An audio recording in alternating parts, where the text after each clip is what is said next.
ఏవండోయ్, సాధారణంగా సంక్రాంతి పండగ వచ్చిందంటే ఎవరి పనుల్లో వాళ్ళు ఉంటారు. కానీ వ్యవస్థ కోసం నిరంతరం కష్టపడే అధికారులకి పండగ పూట ఒక మంచి గుర్తింపు ఇవ్వాలని చెప్పేసి మన ఎమ్మెల్యే అయినటువంటి పశ్చిమట్ల ధర్మరాజు గారు ఒక మంచి ఆలోచన చేశారు.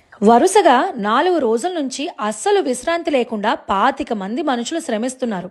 అధికారులందరికీ పండగ రుచి వెళ్లాలని, అది కూడా అచ్చం ఇంటి రుచిలా ఉండాలని మన ఎమ్మెల్యే గారు ఇంత భారీగా ప్లాన్ చేశారు. అబ్బబ్బా, ఆ పచ్చళ్ళ వాసన గుమగుమలాడిపోతుంది. ఒక్కో వెరైటీ 500 కిలోల చొప్పున మొత్తం 4 రకాల పచ్చళ్ళు రెడీ అయిపోతున్నాయి. మిక్స్డ్ వెజ్, చికెన్, రొయ్యలు, ఇక అన్నిట్లకంటే గోదావరి జిల్లా స్పెషల్ కొరమేను చేప పచ్చడి. ఈ పచ్చళ్లే కాకుండా ఇంకా 6 రకాల సంప్రదాయ వంటకాలైన అరిసెలు, గవ్వలు, కజ్జికాయలు మరియు చెక్కలు కూడా రెడీ చేస్తున్నారు. డబ్బు ఖర్చు పెట్టేవాళ్ళు చాలా మంది ఉంటారండి. కానీ ఇలా 100 కిలోల పచ్చళ్ళని స్వయంగా దగ్గరుండి చేయించి అధికారుల పట్ల తనకున్న కృతజ్ఞతని చాటుకోవడం మన ఎమ్మెల్యే ధర్మరాజు గారికే చెల్లింది.